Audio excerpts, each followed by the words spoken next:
میرے دوستو یہ منظر دیکھ کر یقین کریں دل خون کے آنسو رویا۔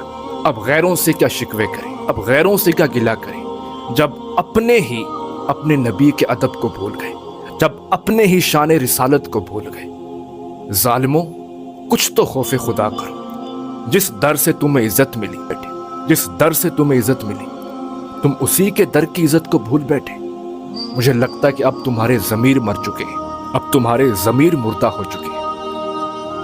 تم نے ہر حد کراس کی، لیکن اب تم شان رسالت کو بھی بھول بیٹھے، ادب مصطفیٰ کو ہی بھول بیٹھے، شان رسالت کے مقام کو ہی بھول بیٹھے۔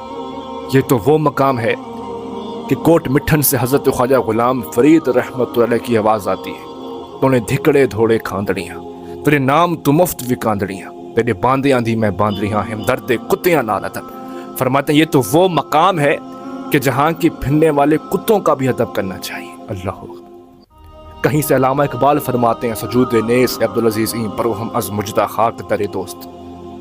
فرماتے ہیں جب میں مدینہ جاتا ہوں تو جو مدینہ کے در کی خاک ہوتی ہے نا، اس خاک کو اپنی پلکوں پہ سجاتا ہوں۔ ظالموں تم شان رسالت کو بھول بیٹھے، تم بھول بیٹھے کہ کون سا مقام ہے۔ امام مالک 40 سال تک بیٹھ کر روزہ رسول کے سامنے درس حدیث دیتے رہے۔ 40 سال تک آپ جب آپ کسی کتاب کا صفحہ بدلتے تھے نا تو اتنی آہستہ بدلتے تھے کہ اس صفحے کے بدلنے کے بھی آواز نہ گونجے، کہیں بارگاہ رسالت کی بے ادبی نہ ہو جائے۔ اللہ اکبر۔ حضرت عمر فاروق رضی اللہ تعالیٰ عنہ، آپ نے 2 شخص کو دیکھا جو مسجد نبوی میں بیٹھ کر آہستہ آہستہ گفتگو کر رہے تھے، آہستہ آہستہ۔ آپ کو جلال آیا، ان کو بلایا، کہا کہاں سے ہو؟ کہا حضور طائف سے ہیں۔ کہا اگر تم یہاں کے ہوتے تو میں تمہیں سخت سزا دیتا، معاف کر رہا ہوں۔ تم یہاں پہ بیٹھ کر گفتگو کر رہے ہو، تمہیں پتہ نہیں کہ یہ شان رسالت ہے۔ اللہ اکبر۔ اب تمہارے ضمیر مر چکے ہیں، تمہارے ضمیر مردہ ہو چکے ہیں۔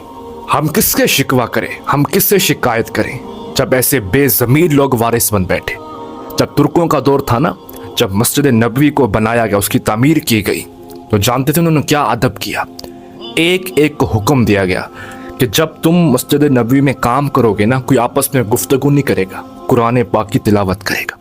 اور 35 میل دور سامان کو رکھا گیا، وہاں سامان بن کے آتا، یہاں پر اگر کوئی پتھر تھوڑا سا زیادہ ہوتا یا کم ہوتا، پھر کسی کو یہ بھی اجازت نہیں تھی کہ یہاں پہ سٹ کرے، پھر 35 میل دور جائے، وہاں سے پھر چھوٹی سی غلطی ٹھیک کر کے پھر سامان لے کے آئے، تاکہ بے ادبی نہ ہو۔ تاجدار مدینہ کا ادب ہماری نسلوں پر بھی واجب ہے، ہماری نسلوں پر بھی واجب۔ جتنا ہو سکے اس بات کو اٹھائیے۔ یہ جو کچھ کرتے رہے اپنی سرزمین پر کرتے رہے، لیکن جب تاجدار مدینہ کی بات آئے گی نا تو یہ زخم پوری امت کو لگے گا، پوری امت کو تکلیف ہوگی۔ یہ صرف ان کی بات نہیں، پوری امت کو زخم محسوس ہوگا، پوری امت کو تکلیف محسوس ہوگی۔ آواز اٹھائیے، اور ان لوگوں کے اب ضمیر مردہ ہو چکے ہیں۔ اللہ تعالیٰ ان کو ہدایت دے۔